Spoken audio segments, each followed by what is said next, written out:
Good morning. The Committee on Homeland Security Subcommittee on Counterterrorism and Intelligence will come to order. The subcommittee is meeting today to hear testimony from the FBI, the Department of Homeland Security, and the Department of State on federal coordination and information sharing vital to dismantling transnational criminal organizations. I would like to welcome the members of the subcommittee and express my appreciation to the witnesses for being here today. The Chair now recognizes himself for an opening statement, for which I will deliver Mr. King's opening statement. Law enforcement officers use many weapons to fight terrorism and crime on our streets. Some of these weapons, such as badges, guns, and squad cars, are easy to see. They are the hallmarks of police work. There are other weapons, however, that are harder to identify, but every bit as vital. Among these less visible weapons, access to timely and accurate information is oftentimes the difference between a successful investigation and an unsolved crime. In today's threat environment, much of the information needed by law enforcement in the United States is generated overseas. This is particularly true when it comes to combating complex transnational criminal organizations that threaten our safety here at home. These sophisticated criminal enterprises do not stop at borders. Instead, they extend beyond the limits imposed by nation-states and threaten the peace and stability of multiple countries. The only way to defeat syndicates that operate across international borders is through partnerships with foreign counterparts.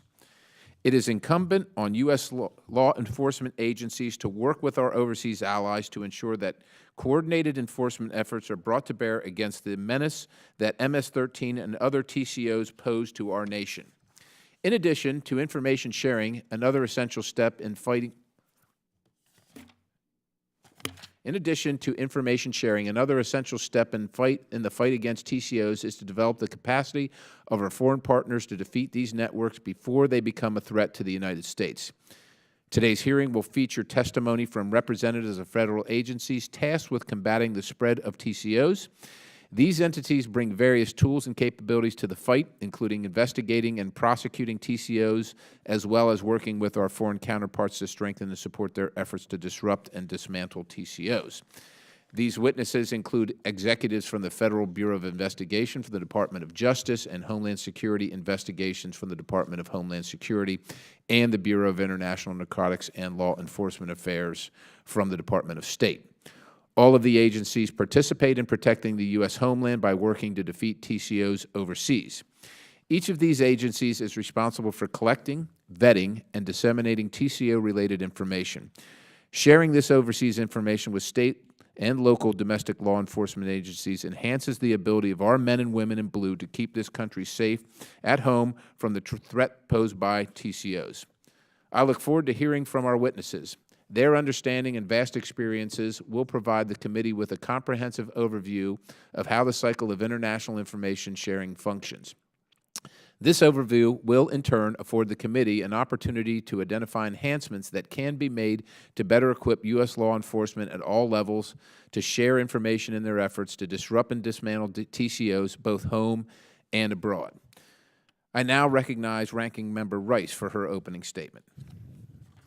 Thank you, Chairman Perry, for holding today's hearing, and thank you to the witnesses for your testimony today. In June of 2017, we held a similar hearing on how we can both combat transnational gang violence on Long Island while empowering young people with the knowledge, support, and resources they need to reject gangs in our communities. As we find ourselves here to discuss a similar topic again, I hope that today's discussion will include a broad look at transnational criminal organizations around the world. As we all know, MS-13 and the 18th Street Gang and rival gangs are criminal organizations who commit brutal acts of violence and have taken too many lives. They, like other transnational gangs, are organizations that revel in violence, crave fear, and terrorize the communities in which they live and operate and recruit their members. As the former Nassau County District Attorney, I've seen firsthand how vicious and unrepentant these gangs are. I have seen MS-13 and 18th Street gang members laugh at the judge as they were sentenced to life in prison or they were deported. So I want the record to be clear. I believe all violent criminals should be punished to the full extent of the law. I believe that violent criminals who are in this country illegally should be deported and prevented from ever coming back. I believe that dismantling violent criminal organizations like MS-13 must be a priority for law enforcement officials and lawmakers at all levels. However, I also know for a fact that the vast majority of immigrants in this country are not criminals. They are usually the victims of crime rather than the perpetrators. I know and understand that you cannot destroy a gang like MS-13 without the help of immigrant communities. You need members of the community to talk to you, provide information, report crimes, and for that, they need to trust you. They need to know that stepping forward to help will not lead to them being detained and deported and ripped away from their families. I will remind the committee and my Republican colleagues that many of the members of MS-13 are, in fact, immigrants and children and descendants of immigrants that have become victims of gang threats, violence, and recruitment. More, it is clear to me that President Trump, Attorney General Sessions, and Republicans in Congress have sought and continue to use the threat of MS-13 to justify their push to build a wall on the southern border and round up and deport millions of immigrants, including those whose only crime is being in this country without paperwork. Last week, President Trump and DHS Secretary Nielsen made another shameful anti-immigrant decision by ending temporary protected status for 31,000 Salvadoran TPS holders in New York, which will send families back to a country that is overrun with gang violence and drug trafficking. This decision came on the heels of the Trump administration's decision to end DACA and temporary protected status for Haitians and Nicaraguans. Republicans have made it clear that they are not concerned about the destabilizing effects that such U.S. policies will have on communities like the one that Peter King and I serve on Long Island.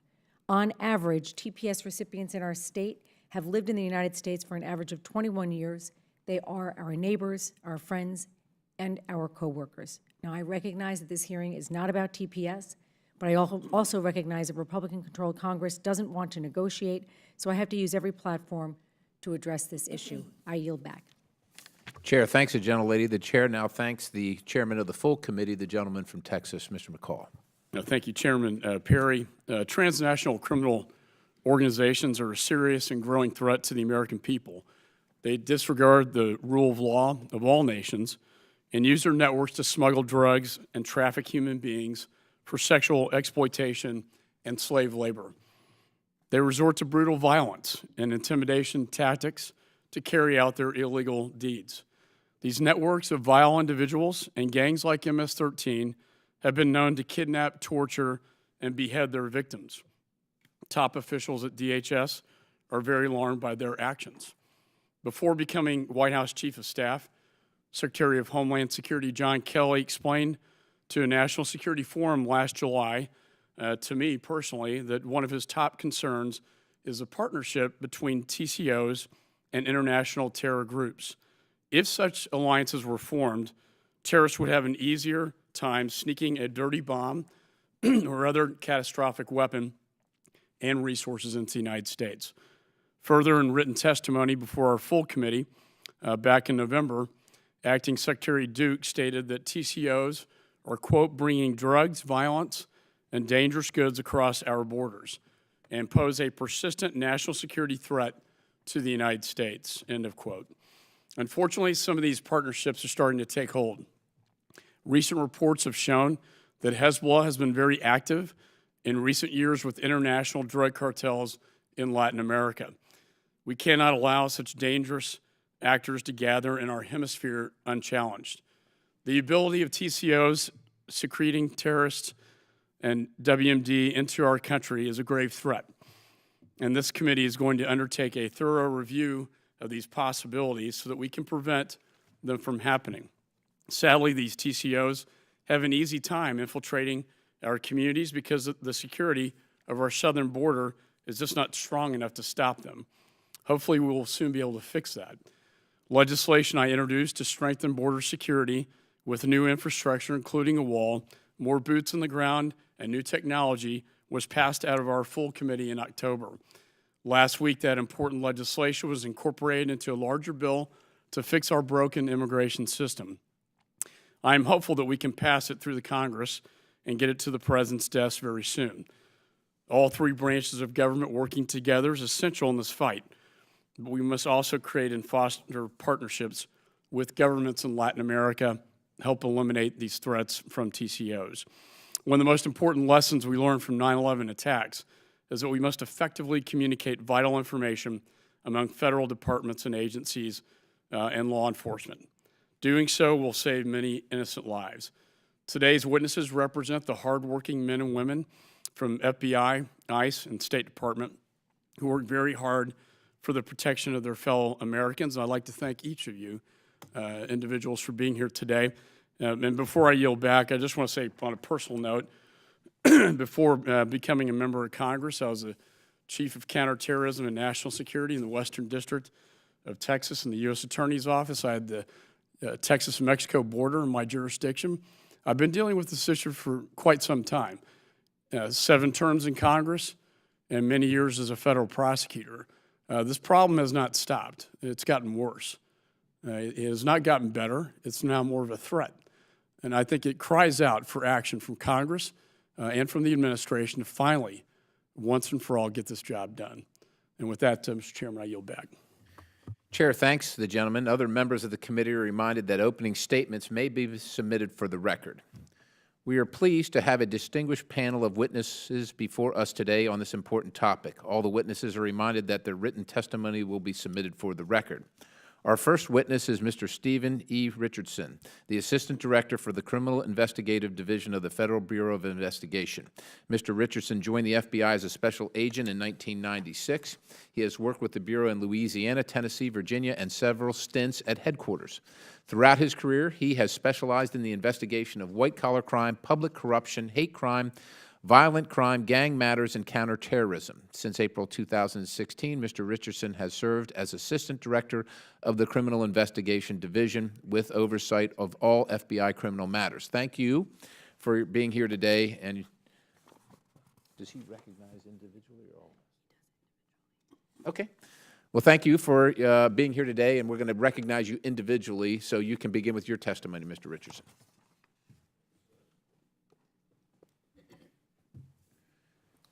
Representative Perry, Chairman McCall, Ranking Member Rice, and members of the committee, I'd like to thank each of you for inviting me here today to discuss this very important issue.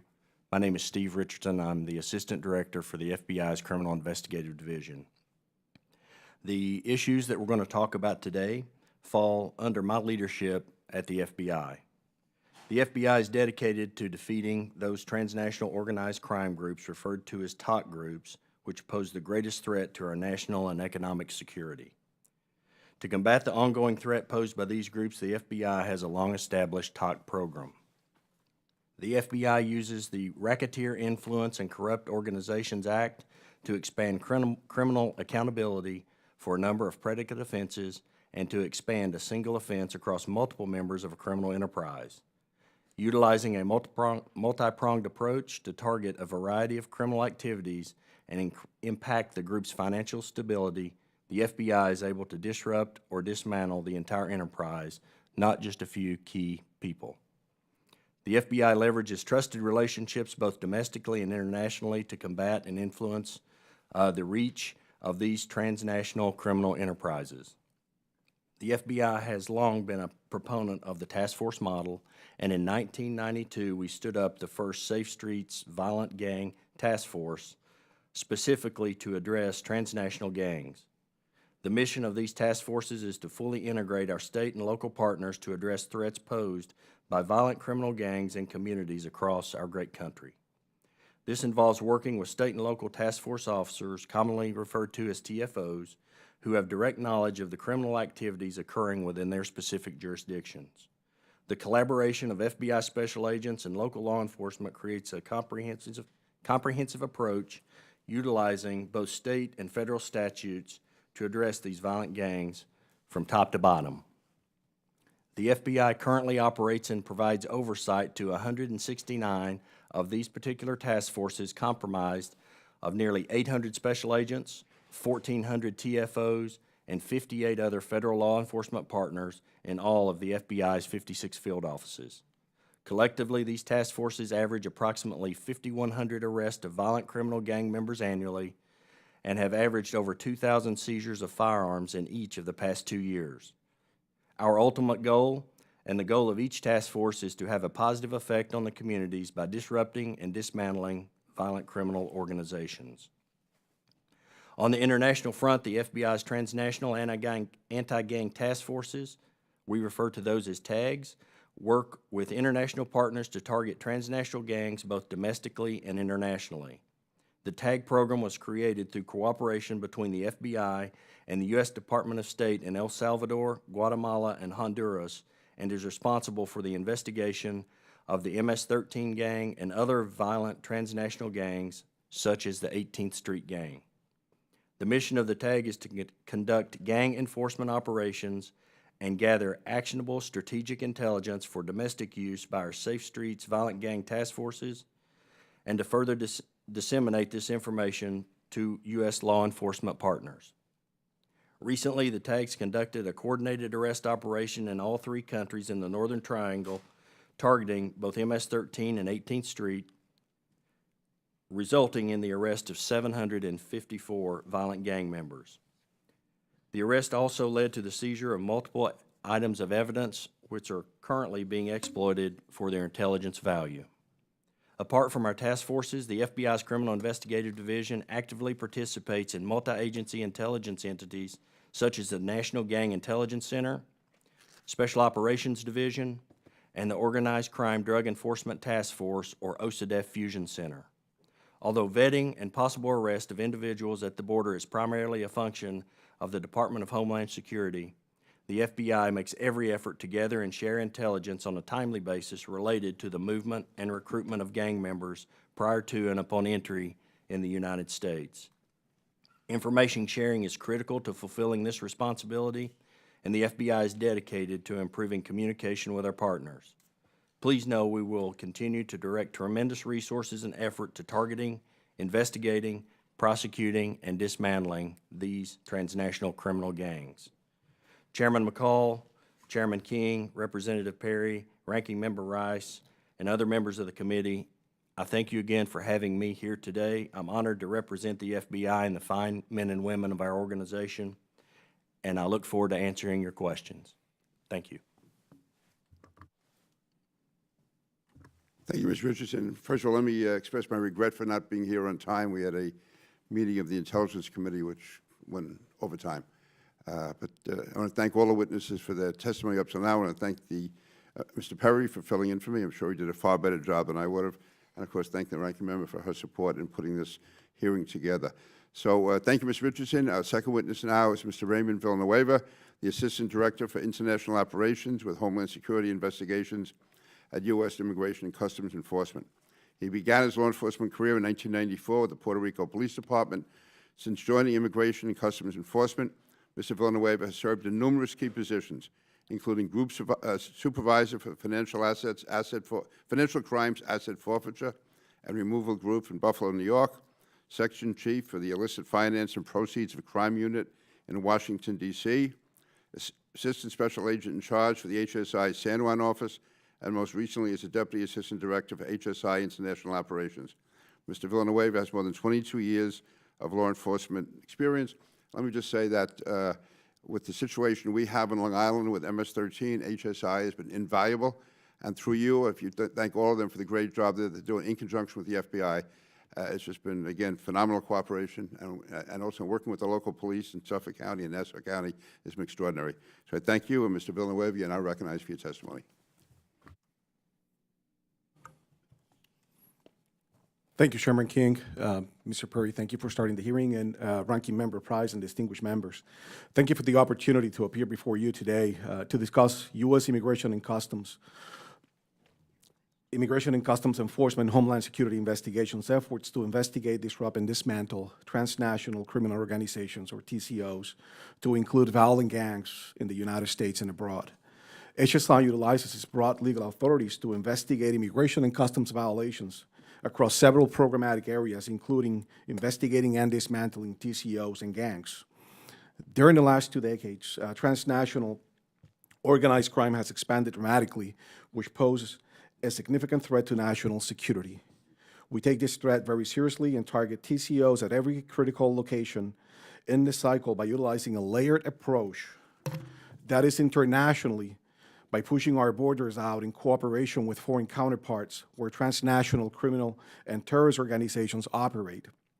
at our nation's border in coordination with U.S. Customs and Border Protection, CBP, where the transportation cells attempt to exploit America's legitimate trade, travel, and transportation systems, and in cities throughout the United States where criminal organizations earn substantial profits of their illicit activities.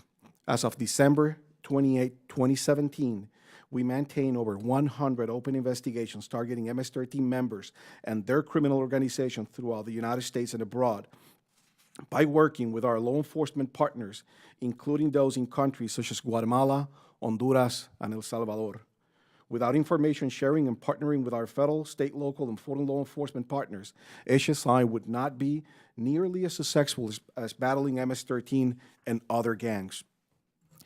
In response to the gang epidemic in 2005, ICE initiated Operation Community Shield, which combines HSI and Enforcement and Removal Operations, ERO, expansive criminal and civil enforcement authorities, as well as our partnerships with law enforcement stakeholders domestically and abroad.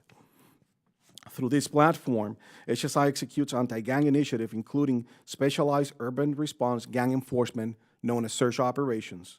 Since inception, HSI and its partner agencies have made over 60,000 criminal and administrative arrests of gang leaders, members, and associates, including more than 7,900 MS-13s.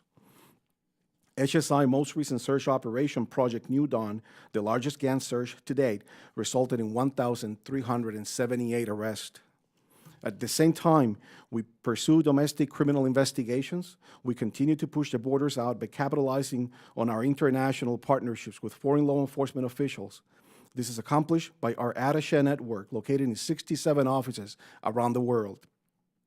Our attachés leverage several key international partnerships to include the Transnational Criminal Investigative Units, the TCIUs, and Operation Citadel, to identify potential bad actors along illicit pathways while exploiting available information with the goal of identifying unknown gang cliques posing a threat to the United States.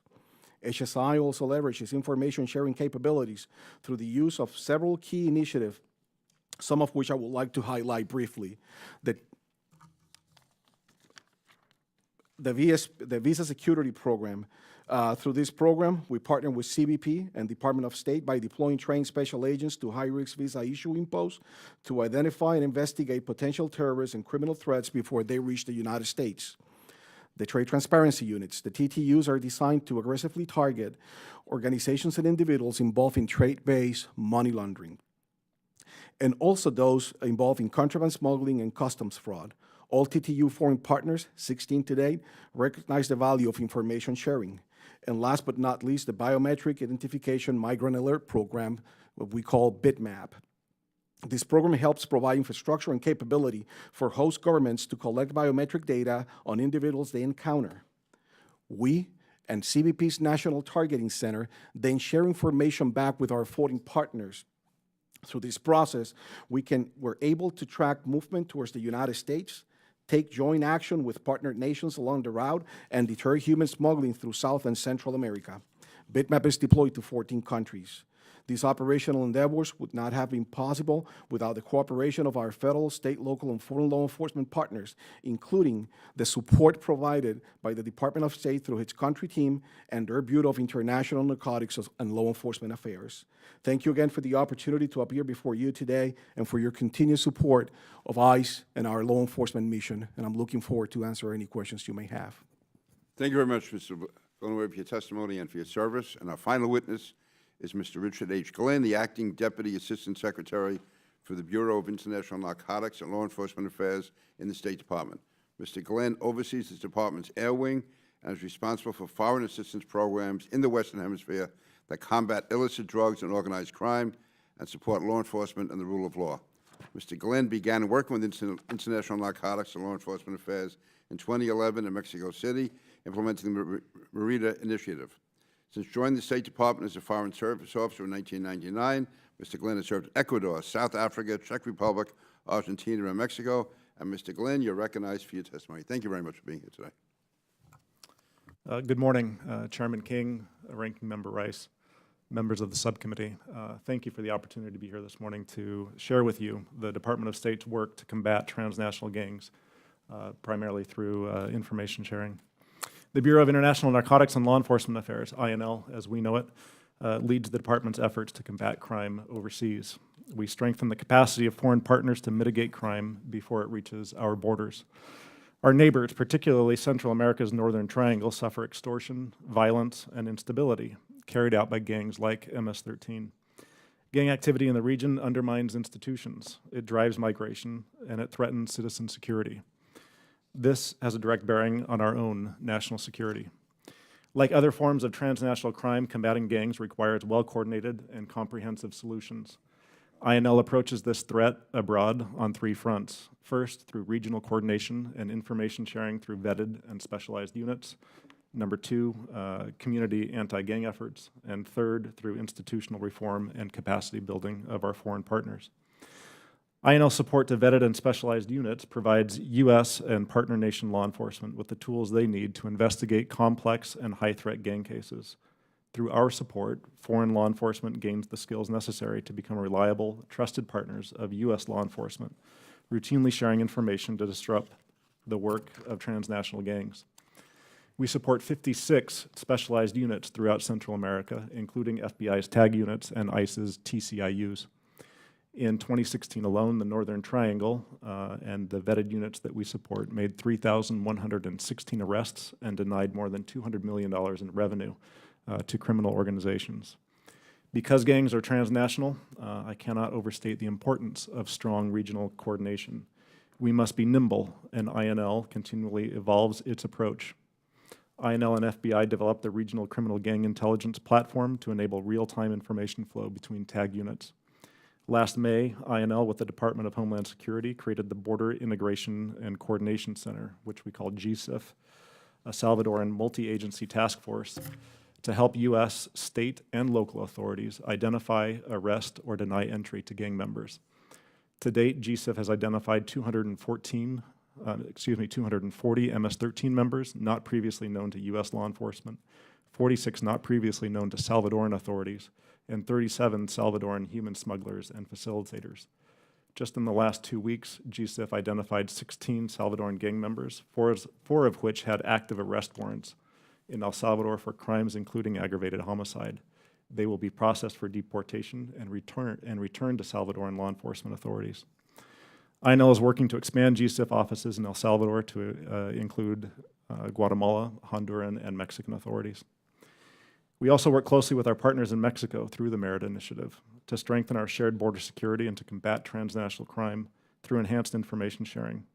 Through INL support, in partnership with DHS, biometric information Mexico collects at their borders and ports is now being shared with the United States.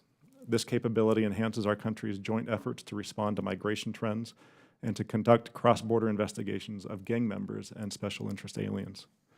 We recognize, however, improving operational coordination and information sharing is not enough. Citizens need to have the trust and confidence in police to report crimes, and police need that information to successfully crack down on gang activity.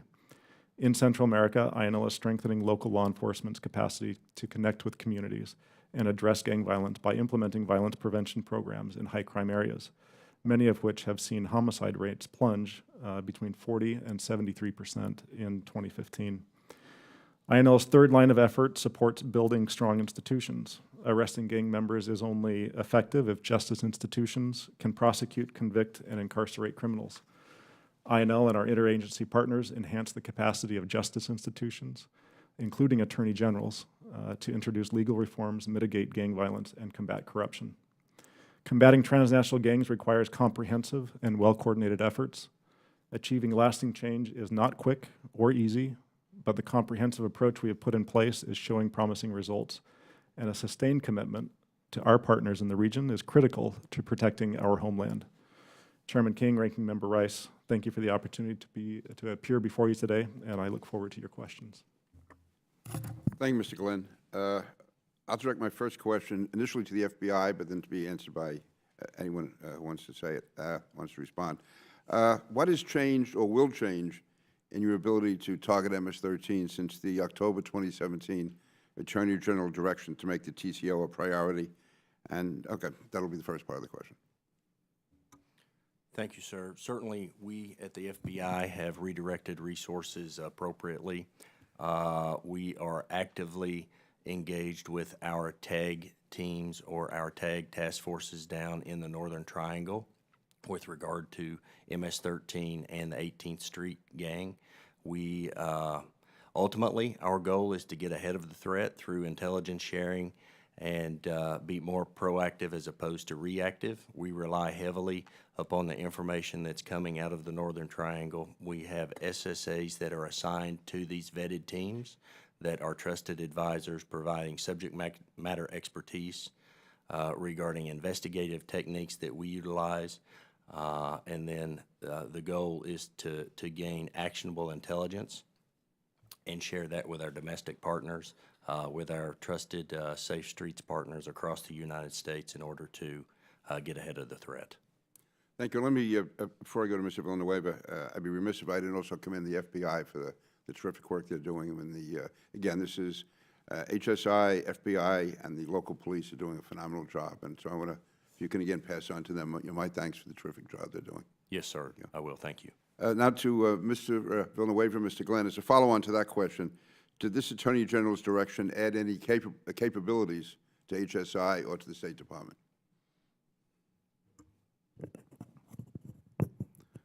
So what I would say is that that direction actually helped us to focus on the problem and to double down our efforts into targeting MS-13 and other violent gangs by bringing all ICE tools to bear, whether it's the criminal enforcement side of the house through HSI or the administrative through ERO, but also to bring our traditional financial investigations to target their finances, their assets, and to go with a holistic approach against this violent gang, also by working with CBP, with the interagency, and working with INL to bring capacity building efforts to the region, very much like the FBI is doing, to continue to raise that level of awareness and the expertise to tackle those violent gangs. So a really important direction. It really helped the interagency and the law enforcement community to hone down into a terrific problem that is affecting our national security. Mr. Glenn? I would just echo what Mr. Villanueva mentioned, as well as the success of our programs relies largely on the political will of the countries that we work in. Without that political will, we can do a tremendous amount of work and have very few results. But when we get high-level engagement, for example, the Attorney General's engagement with the countries that we work in, it sends a very clear signal as to the priorities of the United States and helps them internally develop the political will that's needed to make these programs successful.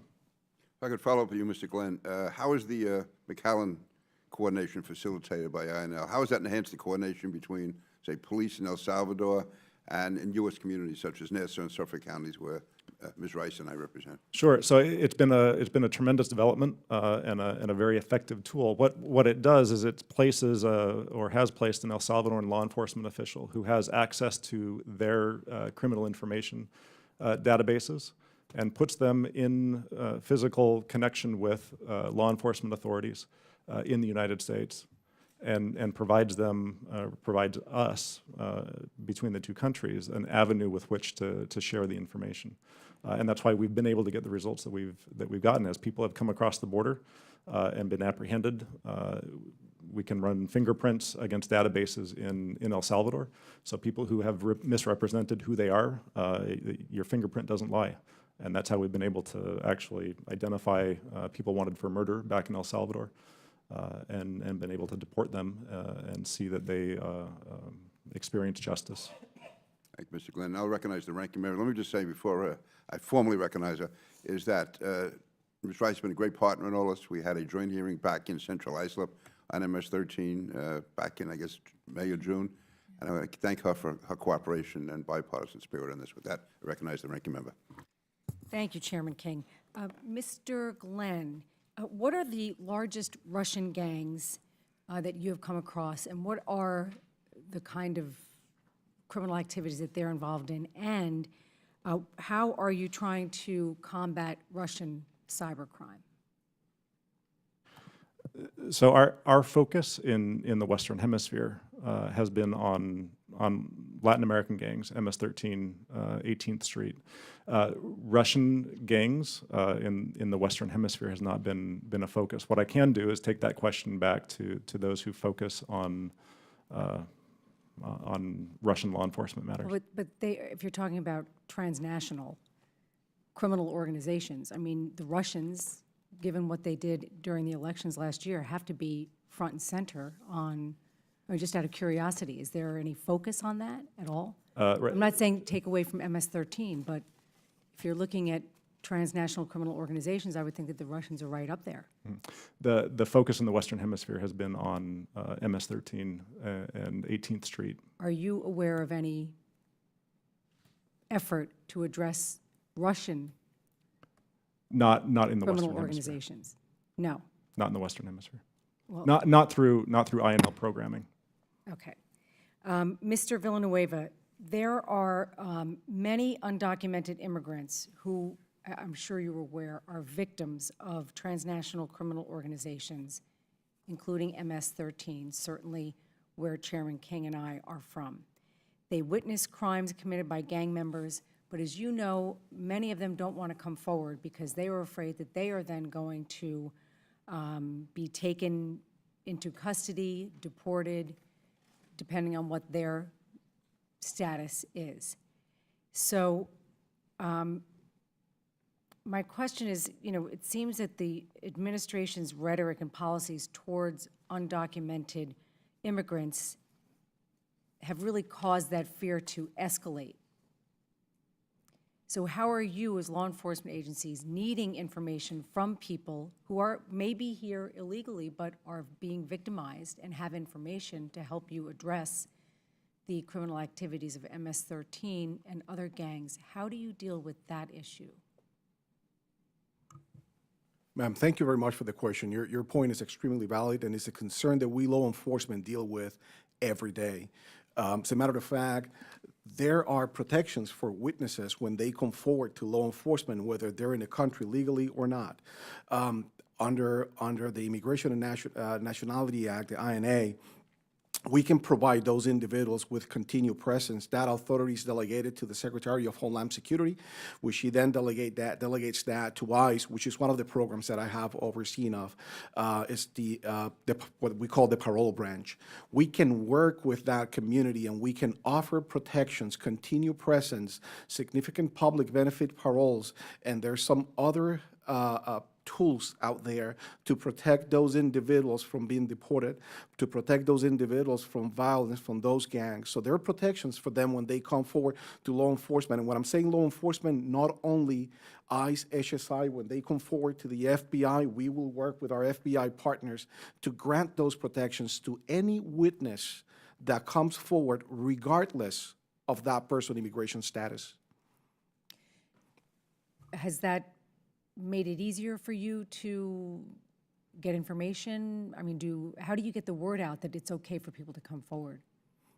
So we do have actually outreach campaigns through the Victim Assistance Program, and certainly efforts like this, in where we have the ability to talk to the American people about the programs, are paramount to get the word out. So I really appreciate your question on this topic. Great, thank you. Nothing further. Mr. Perry, and let me thank you for very articulately and more intelligently than I would ever do. My privilege, beginning the Mr. hearing. Chairman. Gentleman's recognized. Thank you. Mr. Richardson, a couple questions here, kind of in different directions and maybe a little off the topic of collaboration, but somewhat not only transnational crimes, but if a terrorist activity or event occurs in the United States, that would be something you would collaborate with other agencies on as the FBI. Is that correct? I just want to make sure I'm not out of bounds here. Yeah, That's correct, right? So if I could, what compels your organization or local law enforcement, that for that matter, to work with the National Counterterrorism Center in some type of a criminal or alleged terrorist event? What compels that? What is the precedent? What has to happen? So counterterrorism is not my expertise. I understand, but- However, I can tell you that NCTC is a great partner of ours. We work with them each and every day on the counterterrorism front, and share information on a regular basis, both on a classified level and an unclassified level. If you're working on a case, so to speak, though, and you determine that you need to bring the NCTC in, what makes that determination? Do they offer? Do you see things? How does that happen? I'm trying to figure out what that nexus is, and I got a specific example in mind, and I won't keep you in suspense. The mass shooting in Las Vegas, ISIS in June and August, per my recollection, warned the United States, or warned us, warned the public that they were going to attack Las Vegas, and then I think up to 4 times post the incident claimed responsibility, yet at this point I don't think there's any NCTC involvement, but there is FBI involvement. So I'm trying to figure out what's happening there. Do you know?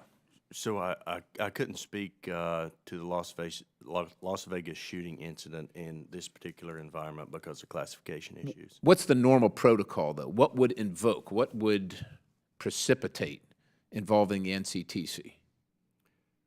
Specifically, I would have to get back to you. I'm happy to. There's no normal protocol that somebody has to request it. You hear some traffic, you see some traffic. None of that. There's not a specific protocol that you know of at this time. So my information is dated, but I will tell you, based on my personal experience working counterterrorism matters, the dialogue with NCTC happens every day in group meetings and then individually with folks that work from each agency. So I can tell you that dialogue is ongoing and seamless. Okay. But specifically, if you're asking me for protocols, I'll have to get back to you. Yeah, if you could, please. I would like to be able to understand that a little bit better. Moving on with the remaining time, I want to explore an area where this, again, maybe is out of the particular realm of this conversation, but Congress is meant to provide oversight in our role, and we provide a check on the executive branch to ensure the balance of power between the two branches. And I have oftentimes, and you might not have, and probably have nothing to do with this, but been frustrated by asking for briefings on particular issues from the FBI, only to be told, there's no briefing available, we're not going to brief you. I understand the sensitivity of the case and that we don't want to jeopardize any ongoing investigation. I will tell you one in particular that I've requested and recently requested again, and I'm trying to work through whatever the protocols are. Imran Awan is a case that I am interested in. We don't seem to have much information. I'm just trying to verify and validate some things. And this is an incident where literally the Congress is involved. And as I understand it, the FBI is involved, yet we can get no information, zero. We can't get a briefing, and we don't see any reports from the FBI, so we don't know where the investigations stand. Is it solely bank fraud? Is there something more to do with the links to Pakistan and the shadow, if you want to call it that, or whatever you want to call the car sales exercise and money laundering and so on and so forth? These seem to be reasonable questions for members of Congress. Certainly, I've got a bona fide top secret clearance, and plus whatever that you characterize the one here in Congress. What must members of Congress do to get a reasonable briefing on events that are appropriate? Is there something I'm missing?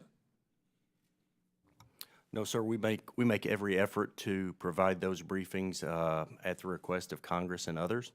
I would encourage you to continue to make that request. We will send it up through our channels. I will tell you that we are hesitant to comment both publicly or privately on ongoing investigations. As a matter of fact, we're prohibited to do that.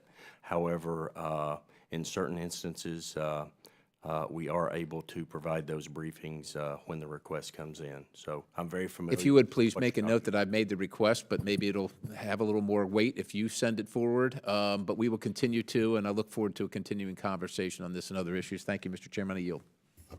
Thank you, Mr. Perry. And the gentleman from Massachusetts, Mr. Keating, Thank you, Mr. Chairman. former prosecutor himself. That's correct. Thank you, Mr. Chairman, and thank all of you for your service to the country. It's really appreciated, and it's great to see the interagency cooperation on display here this morning. I had a question, I guess Mr. Glenn first. You were describing some of the conditions in El Salvador, and you were commenting on homicides, gang activity, the violence that's there. It's a pretty violent place, isn't it? Yes.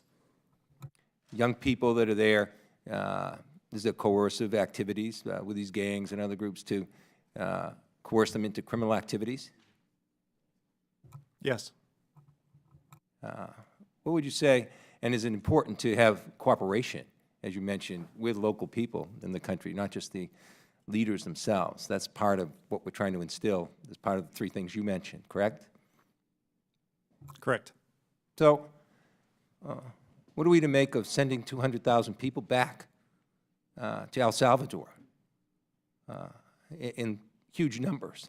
What message does that send to the people we're trying to create this cooperation with in El Salvador when they see family members who have fled because of danger, fear, being sent back?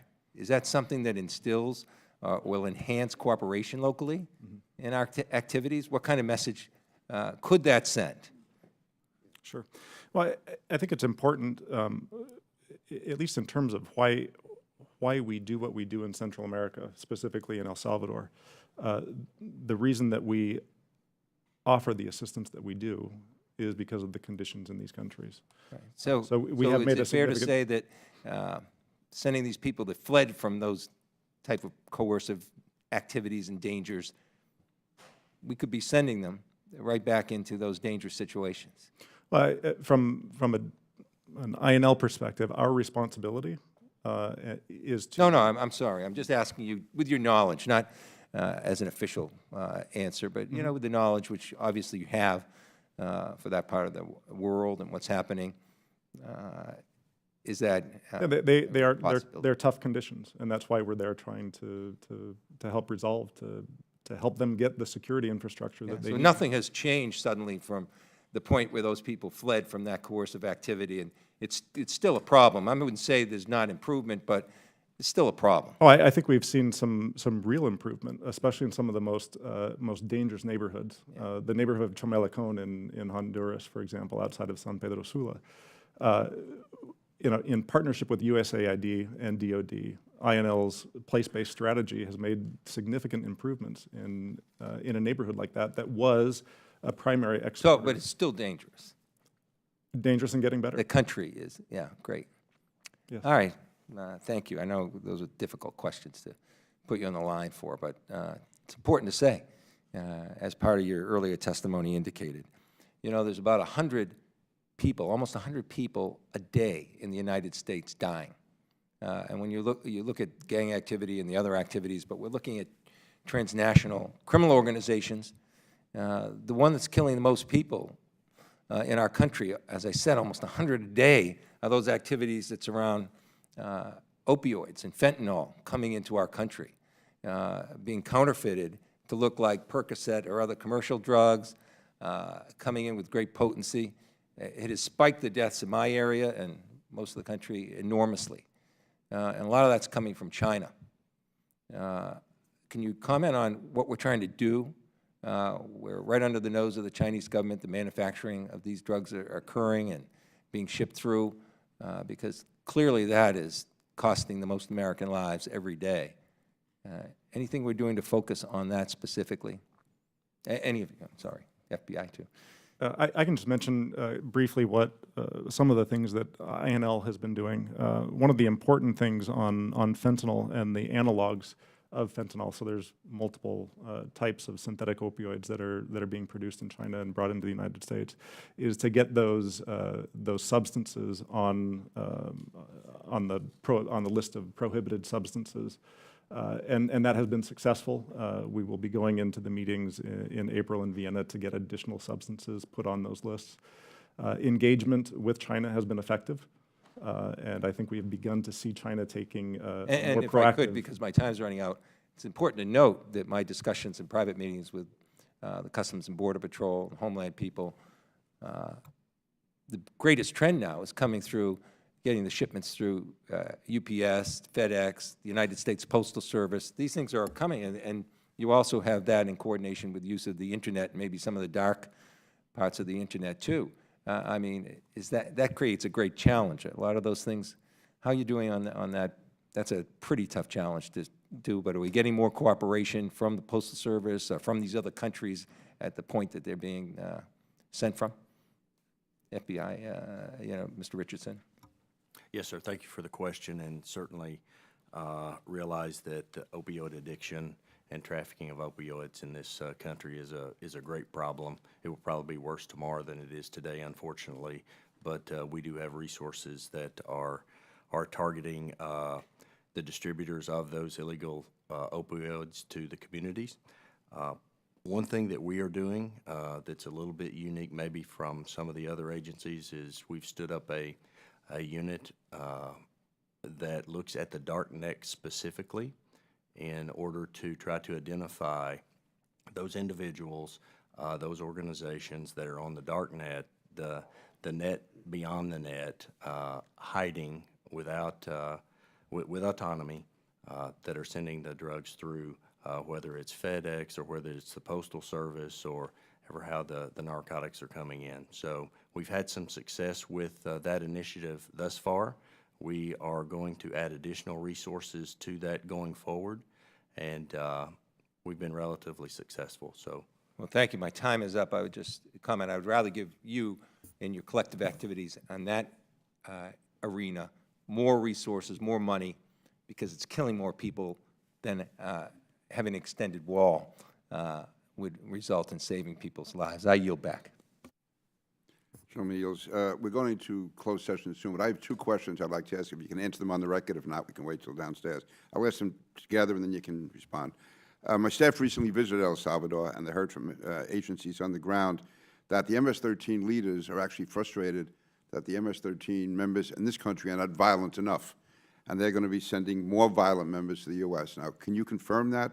And if so, can you say what the implications of that are, and will you be able to adapt to that?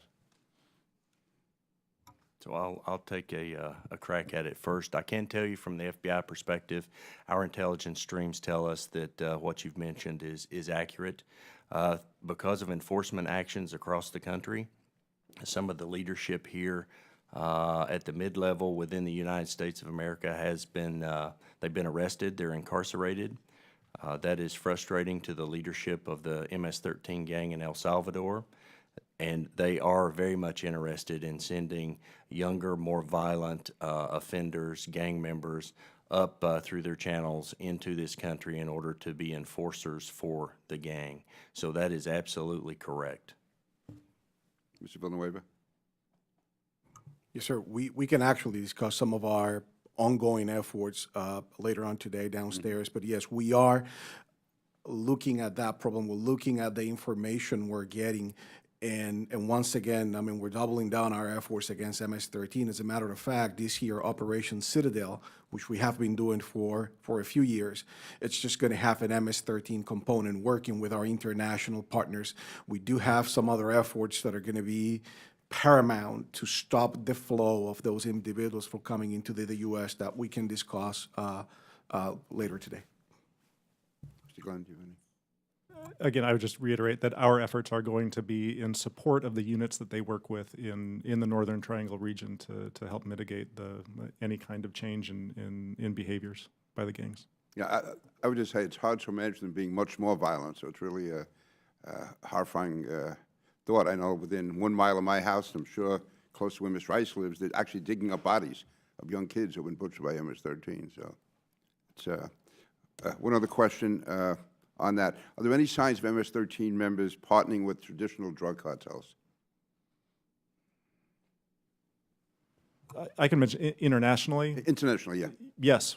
They control neighborhoods, just like here in the United States. MS-13 and 18th Street gang members distribute drugs in their countries. So they are an essential part of the distribution network of drugs in their countries for local consumption there. And there are indications, although not in large ways, but there are indications that they do cooperate with the drug trafficking organizations that are sending drugs into the United States. So I would say our intelligence tells us or informs us that most of the relationships are opportunistic in nature. The MS-13 would be subordinate to the larger drug cartels that we're familiar with and we've worked for years. They're MS-13 is used as enforcers for particular shipments and/or distribution rings in some of the communities here within the United States. So that's the intelligence that we have currently regarding the partnership, but it is, MS-13 is subordinate to the drug cartels.